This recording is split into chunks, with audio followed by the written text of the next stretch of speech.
Hello, I'm Peter Herbert, and welcome to this month's short CPD webinar, which is focusing on the Economic Crime and Corporate Transparency Act. This is a bit of legislation we've been talking about on courses for a long time now, and it did receive royal assent in October of last year. The two bits that I think are really interesting to accountants are the filing requirements in respect of smaller companies and also the rules in relation to verification checks for directors and PSCs. And those are the two bits we're going to focus on in the session today. So there it is, the Economic Crime and Corporate Transparency Act 2023. And it's been a long and winding road, really culminating in it being passed. So as I say, received royal assent October 26th of 2023. Lots of white papers and consultations preceding it.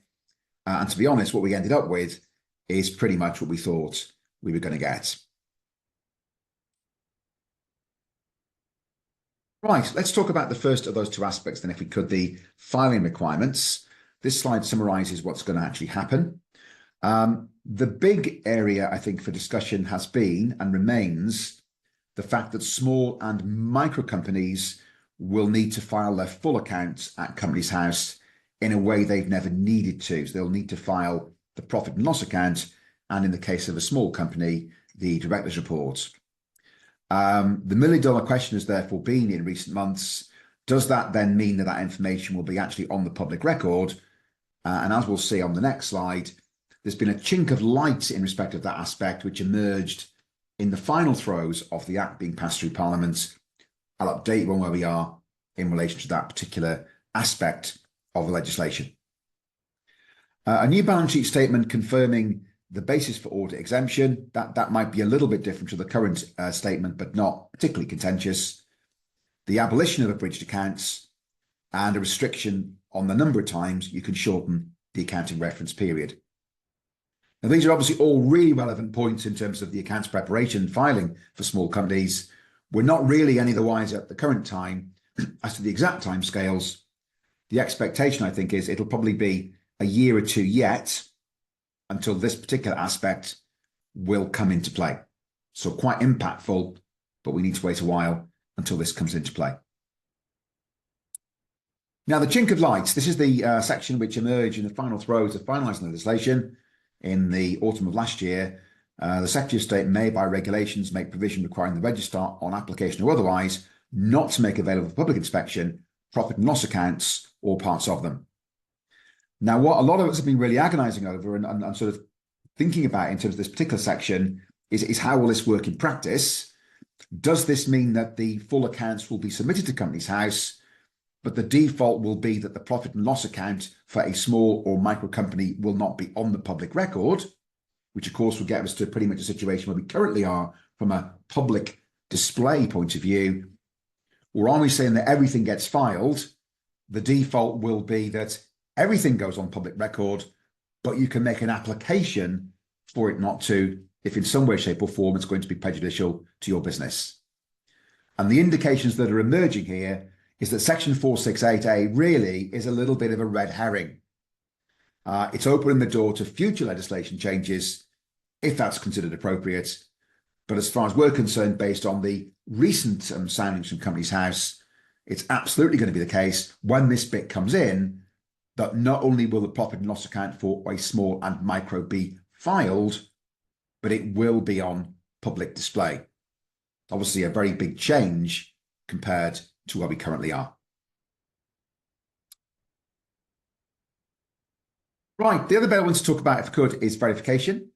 And what we're seeing here, of course, is we've got the requirement going forward for directors and PSCs to be verified in a way they never have been in order for them to be on Companies House as a director or PSC of a company. Now, it's slightly more broad than that.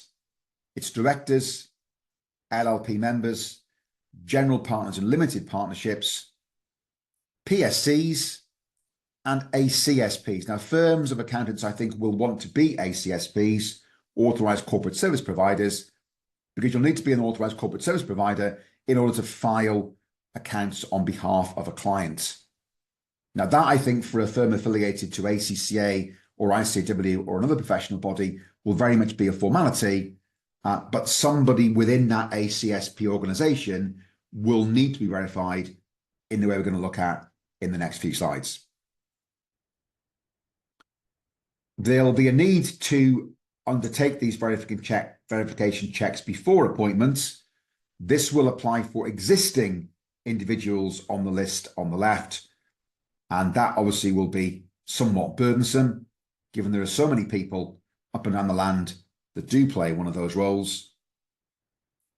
It'll be able to be done directly or via an ACSP, and because I think firms of accountants will find their clients want them to do this work on their behalf, we'll explore in a second, based on some draft regulations, what that would look like if you were going to have this done by an ACSP on your behalf.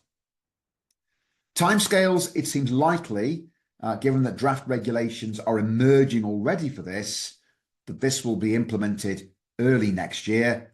Exact timescales to be confirmed, and it would be a criminal offence not to comply. Now, as I say, there are some draft regulations emerging, and they're providing guidance in terms of how this would work if you were going to be verified directly with Companies House, or if you were going to do it via an ACSP.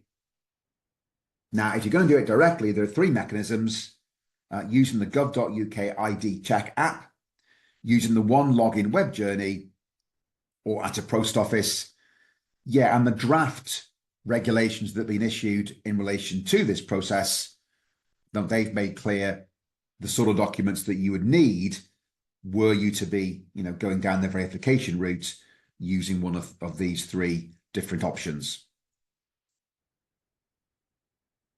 More interesting to many will be what would happen if you were going to actually do this via an ACSP, via, for example, a firm of accountants. And the first option, option one, involves the accountant or ACSP only seeing one piece of evidence where they can validate the cryptographic features. And I think for that, what you're going to need to have as an ACSP is biometric technology to be able to validate the cryptographic features of the relevant identity document. And I think for many firms, that will be difficult because they haven't got that particular technology. Where you are not going to do it that way, then what you can refer to instead is option two, where you would need to provide two pieces of ID to the ACSP, and they will be reviewed as part of the process of validating, that you are who you say you are, in order for the confirmation then to be provided to Companies House. And I think it's likely for many firms of accountants that this will be the way that they'll do it. Now, I guess for many firms, the key question is, do we want to do this work on behalf of clients? Do we have the capacity to do this work on behalf of clients? And what will we charge? It clearly will dovetail in quite closely with the AML checks that are already being done as part of the CDD process. If firms are already gathering this information as part of their take-on protocols in terms of the verification checks, the CDD, this obviously does dovetail quite well. But certainly we need to get some definitive clarity as to what this will look like. These are still draft rules that are being sort of published. And as you can imagine on courses currently, firms do anticipate doing quite a lot of the heavy lifting here. And there are therefore lots of questions emerging about the detail. And that, I think, will need to be clarified in due course. Let me finish off by running through, if I could, perhaps the four most common questions we're getting currently in relation to this process, particularly where firms are going to be doing it on behalf of the client, and particularly where option two is being adopted. So first question, where we have existing ID documents, can these be used? Well, that I think is something we do need to get clarity on, whether it's clarity from Companies House, whether it's clarity from professional bodies. My expectation there would be that even for existing clients, firms will need to actually do this afresh. There's no requirement to re-verify in normal circumstances, but I think if this is going to be done, it will need to be done afresh. And these documents will therefore need to be gathered as part of that process, where that's the route that you're going down. Will you need to see originals? That, again, I guess is something which we need to get clarification on. My thought would be there, I think, probably adopting a risk-based approach. If you know an existing client well, I would suggest it's probably acceptable for them to maybe scan across a copy of a document. Of course, from an AML point of view, for a new client, if you're relying on things like passport information, you've got to see the original, take a copy, and certify that what you've got on your file is a copy of an original that you've seen. Now, how that will work for existing clients, I do think we need to get some clarification on in due course.